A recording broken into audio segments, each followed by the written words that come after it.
places we love, we must vote. But first, let's start at the beginning. Here, here, here, and here. Our country claims to be built on a lot of things: ideals, law, truth. But the one thing that's perfect, what America's actually built on, is the land. This land, this land, this land, this land. For some of us, our ancestors have been here forever. Others arrived centuries ago. Others did not choose to come here at all. And others were simply our parents looking to give us new opportunities. But despite our different paths, we all converged here, on this land, not made for you or for me, but for everyone. You see, the land is our common ground. The mountains, the slopes, the forests, the crags, and the coasts. The places we play and the places we escape to. We cannot continue to allow our seasons to shrink, our rivers to be polluted, our skies to warm, and our forests to burn. So we must rally around the other thing that unites us, our right to vote. Because no matter who you are, if you love the land, you are a member of the outdoor state. 50 million people strong, not defined by borders or party lines, but by passion for places we love, bigger than any other state and more powerful too, but only if we vote. So let's stand for our common ground, whether our common ground looks like this, or this, or this. If you love the land, it's time to make a plan to vote. Make your plan to vote at makeadamnplan.org.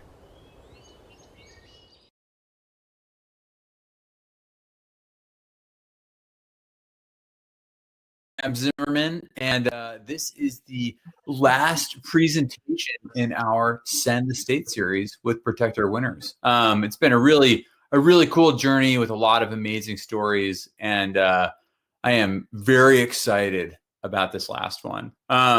So this is a Protect Our Winners program, and it is supported by our friends over at Rock and Ice.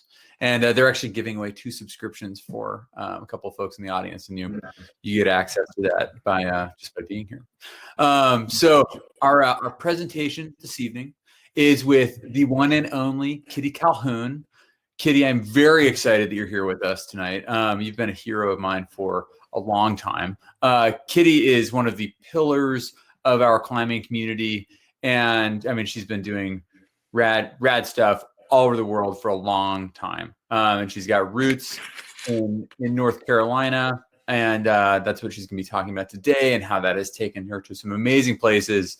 Kitty has also really taken on the role of being an advocate for our climate, and really taking a deep dive not only on how to disseminate information, but what that information is that we should be getting at. And so, Kitty, I am really excited to hear what you have to say. And with that, I'm going to hand it off to you and let you take it away. Thanks, Graham. I'm just going to say right off the bat, speaking always makes me nervous. Fortunately, this time I get to have notes. A lot of times I don't, but so it'll make it a little bit easier for me. Anyway, wanted to thank you guys for joining me for this Protect Our Winners gathering. And the reason for this call is for us to talk about how we can support each other in our efforts to protect the environment. I'm going to learn how to use this thing up here. Here we are. I'm going to tell a story about how I went from being a ski patroller at Beech Mountain to a Himalayan climber who began to see climate change not only in the greater ranges, but also at home in the U.S. This concern has caused me to become an environmental justice advocate. I would like this to be an interactive presentation, so please use the chat box to let us know how climate change has affected you, and if you have climate change projects that could use some help.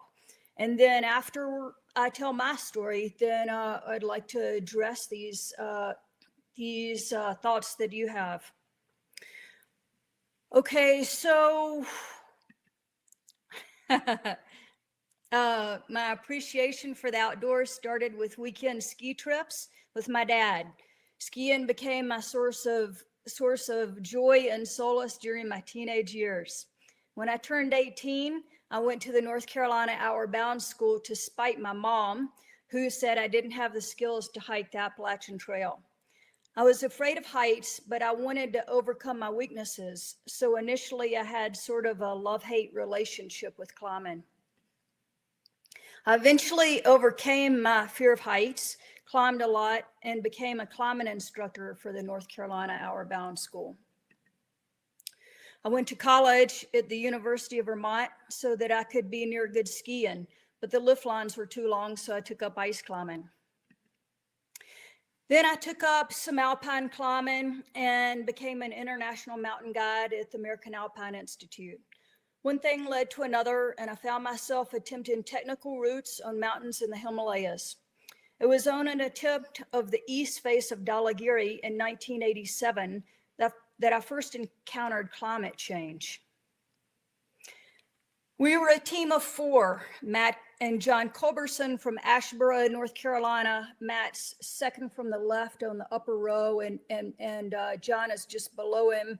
And then also there was myself in the red shirt over near the right, and Colin Grissom.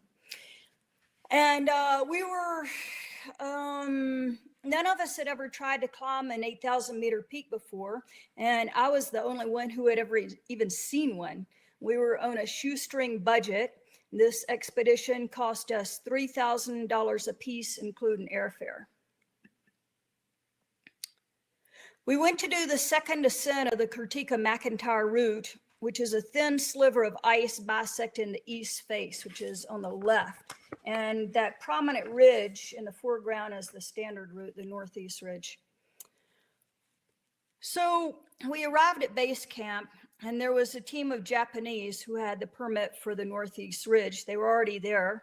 They had the nice matching blue tents on the best campsites, which we term the high-rit district. And so we put up our tents out there in the rubble on the outskirts, which we call the ghetto.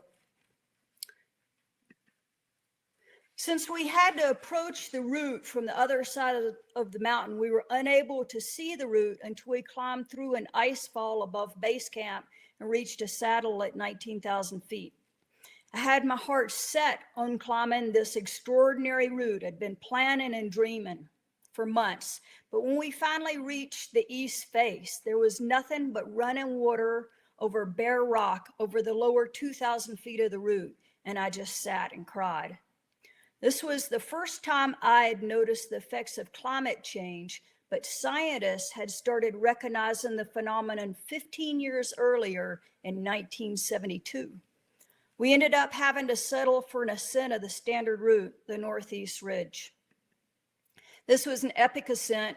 We decided to ask permission from the Japanese, who had the permit for the Northeast Ridge, to share their route so that we could get acclimatized to the altitude, and maybe the running water on the east face would freeze up in the meantime. Well, the Japanese got caught in an avalanche, so they readily agreed to share their route if we broke trail the next day. So the next day, we were breaking trail near the end of their fixed lines at 22,000 feet. We started an avalanche that pulled us down the north face. We tumbled about 400 feet before we were jerked to a stop. The rope was anchored with 7 snow pickets, and they ripped out one by one, and the last one held our fall. We were pretty shook up and went to base camp to recover. The Japanese, after they saw what we did to their fixed lines, decided to go back to Japan. The east face never froze, so we decided to try to climb the Northeast Ridge as fast as we could. 4 days after leaving base camp, we reached 25,000 feet and set up our tent.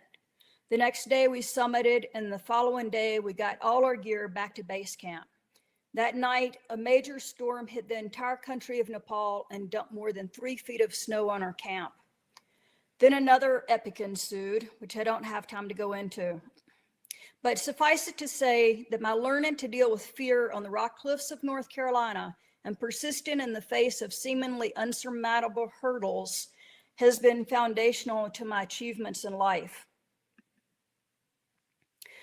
The Himalayas may experience the greatest threat from climate change because the 5 largest river systems in the world flow from them. And this is devastating for the billions of people in the farmlands downstream who depend on these rivers to irrigate the farmlands of India, Bangladesh, Pakistan, and China.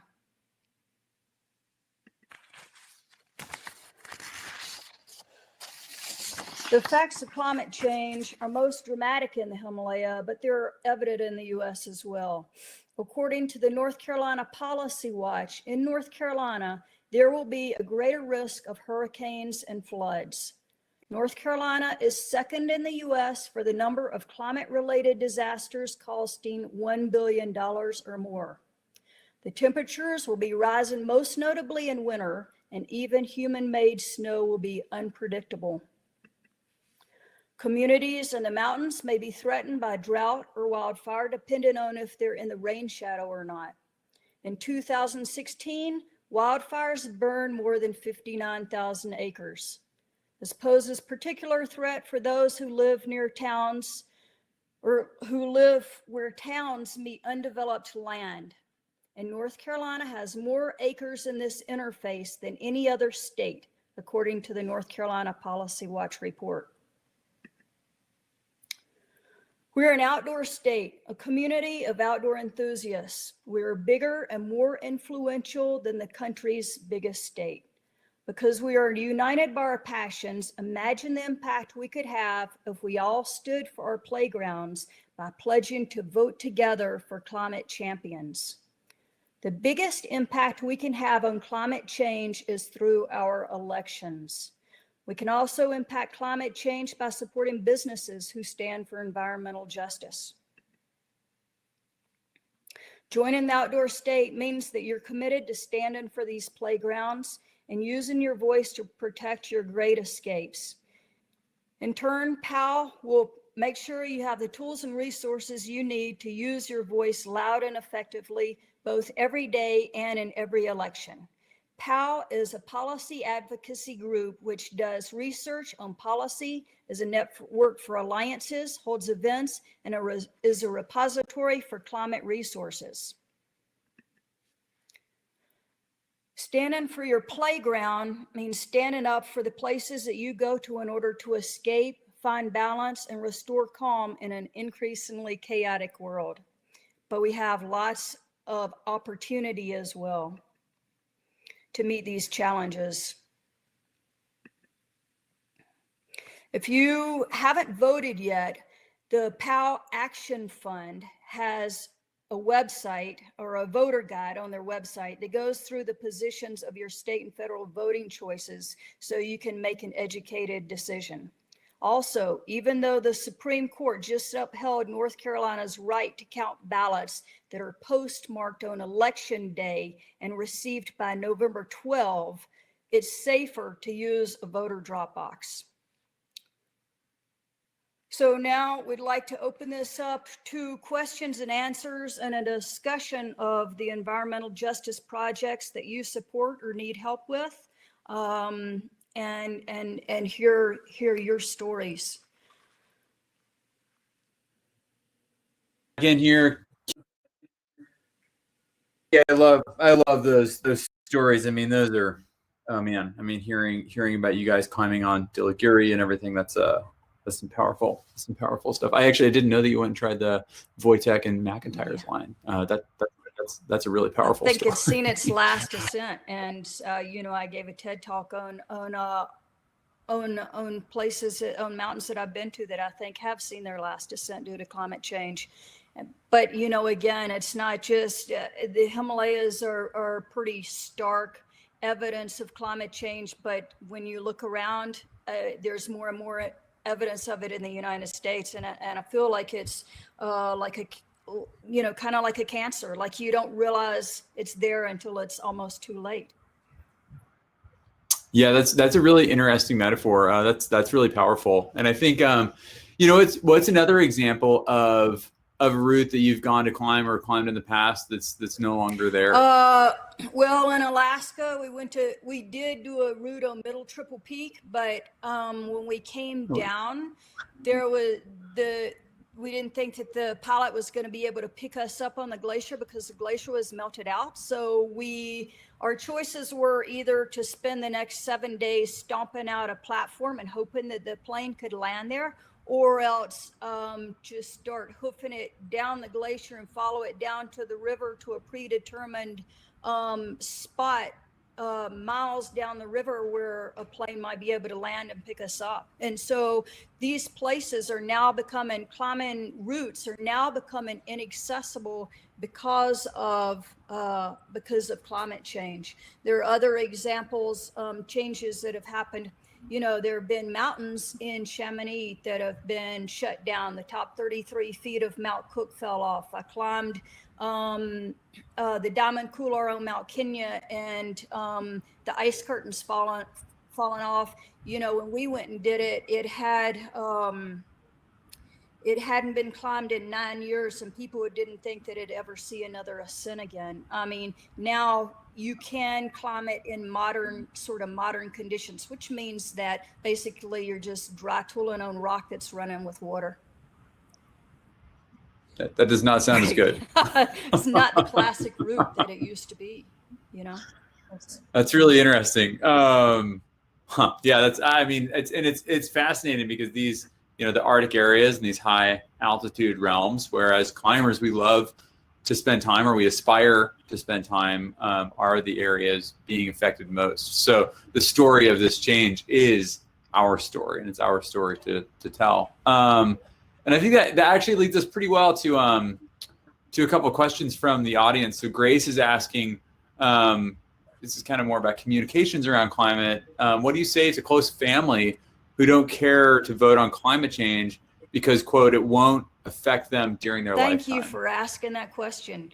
I've been reading articles, one most recently in the Wall Street Journal, about how to talk to family and close friends who have different opinions from you. And I think it comes down to listening to people and listening to their concerns, and then reaching common ground. And we all care about the quality of water that we drink and the quality of air that we breathe. And these things are affecting us, our health right now, number one. And if it's not affecting you, it could be because, like myself, I'm privileged. And environmental justice has to do with the fact that these things affect the underprivileged way more than they do the privileged. And so it has to do with the care for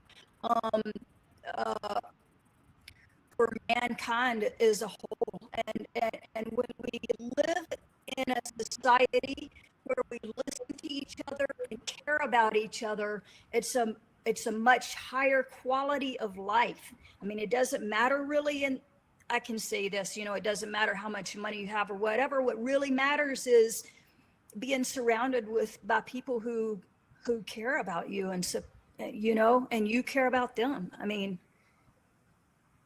that's what it's all about. We all got to look after each other. We're all we've got. And it just makes life worth living, really,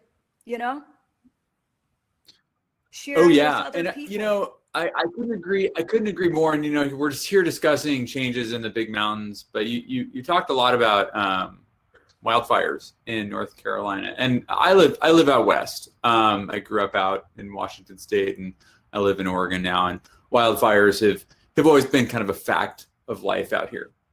They've certainly gotten bigger and worse, and there's a lot of discussion about that. But for me, the East Coast has never really been a place where the wildfire discussion has been a big deal. And I'm wondering if you could share a little more about that, because that does seem like somebody's saying it's not affecting me, but if there are more wildfires in North Carolina, then that is a direct effect. Is that something we feel like we're seeing more of now? It depends on if you live in the rain shadow or on the wet side. I mean, 2 years later, Mount Mitchell got record rainfall. So there's an increase in frequency and intensity of wildfires, droughts, floods, hurricanes, rising temperatures, crop failures, and all this. All this has affects the quality of life. It affects the economy in North Carolina. Oh yeah, absolutely. And that actually really ties into our next question here.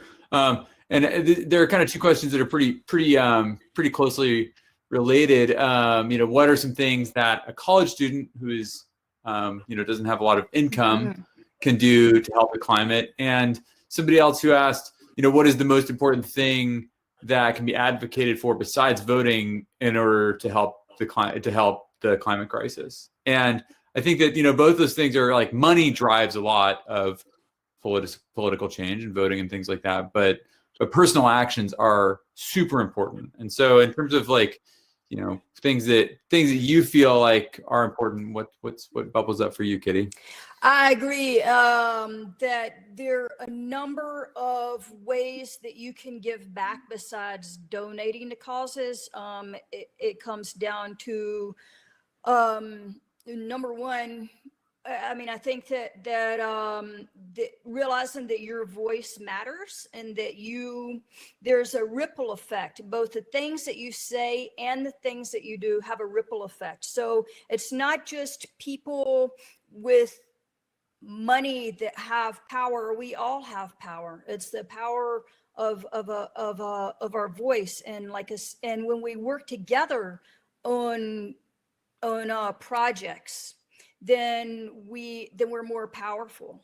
And when we share ideas, we're more powerful. We come up with better ideas. And so it's finding causes that you support. And then I know as a college person, you probably don't have much time, but volunteering your time, at least amplifying the voice about these opportunities for people to become involved. Absolutely. And I'll add to that to say that I think as college students, lots of times, you are a demographic that a lot of these politicians are trying to understand. They want to create a lifetime relationship with you because you represent many, many years of being a potential voter. And that means that when you call their office and you tell them, hey, I'm 21 years old, this is where I live, and this is what I give a damn about, this is what I'm voting on, that means a lot. And it's really powerful information for them to have. And have those numbers in your phone when there's something that's going on. And this is true in North Carolina or really anywhere else in the country. Know who your reps are, know who your senators are. When something comes up that they have an impact on, give them a call. Let them know how you feel. It takes almost no time at all. It's something that's always really intimidating the first time, and then it just you kind of get used to it. It's like talking on Zoom or something like that. Yeah, no, I made a call. The very first time I made a call to a senator, I actually made a call and thanked him for something that he did, and he actually happens to be somebody that I didn't vote for. And then he wanted to talk to me, so he called me back a few days later, and he said, well, thanks for calling me. Is there anything you'd like to talk about? And I said, yeah, there is. I'd like to know how you deal with people who have differences of opinion from you. And because most of my news a lot of stuff we hear on TV and on the radio is hyper, it's trying to get you riled up, And he even said, that's what happens from the news that most people receive, but that's actually not what happens. Like, we reach across the hall to each other all the time. And he gave me specific examples. And so that was really nice to hear.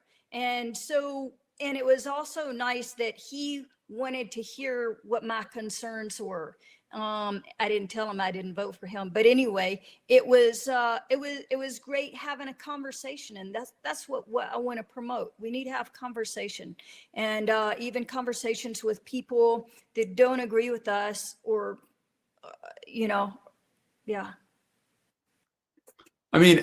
Kitty, that's really important. I mean, as we lead up to the election, I mean, we were just talking about how this is the last of this series. This series has been all about engaging our climbing community with voting. But this is the last one. The election is right around the corner. And as we, right now in this political space, we are very divided. It is very, very binary between these candidates we have. And as we move past this election, we're really going to have to start working towards healing, towards finding common ground, towards understanding the strengths of our politicians and engaging with them to let them know how we feel. And that doesn't matter whether we voted for them or not. I really appreciate that example of not just saying, oh, I didn't vote for this guy, I'm not going to call him screw that guy. Instead saying, cool, I'm going to engage and see what work we can get done with this individual. I'm going to let him know how I feel. This is my representative. And that is super powerful. And I think that something you talked about a little bit earlier was how Protect Our Winners, we're working a lot on voting right now, but the organization does a lot more than that. And once I'm actually pretty excited that we can start talking about something other than voting once we get past this election, because voting is really just the first step in solving this. And so I guess that's I have two more questions for you. One of them is, as we move past this election, what's the next thing you're going to do, Kitty, to kind of engage once we get past November 3rd or December 14th when the electoral college makes a decision or whatever? Wow. Well, this is an interesting time for me because I've been a part owner of Chicks Climbing and Skiing, and we recently dissolved the business. We're selling the assets so that the Chicks legacy can continue. But I'm ready to start giving back in a different way now. And one thing that's really resonating with me right now is environmental justice. And so I don't know exactly what that's going to look like yet, but if anybody has projects that they need help with, make sure that you put it out there in the chat box, and then we will have how are we going to be able to connect with each other, find out what each other's projects are and connect with each other and support each other after this call, Graham? I think as we look kind of out from this, and this is true for anybody who's watching this as a recording as well. I would encourage you to reach out to Kitty, Captain Calhoun on social media. Reach out to Protect Our Winners and reach out to me. Part of this is sharing your ideas, providing your input, and also, we all need to keep each other accountable. This is a group project. We are like Kitty, like you said earlier, we are all in this together. And so part of that is supporting each other. Part of that is keeping each other accountable. And part of that is sharing our ideas, because, as we iterate on how to solve these problems, there are no dumb ideas. It's worth putting everything on the table so that we can have conversations about the best ways to get at it, and whether that's our personal impact or business impact, or how policy can drive change. All of this is important. So those I think those would be kind of the main forums to get at. And I fully encourage you to reach out to all three of us. And so I think the last question I have for you, Kitty, is I think you've already voted. But this is all about voting. That is the thing that matters most right now. And I imagine that many of you who are on this webinar have already voted, but maybe some of you haven't. And I bet I would hedge to guess that some of you know somebody who hasn't voted yet. So, Kitty, what was your plan to vote?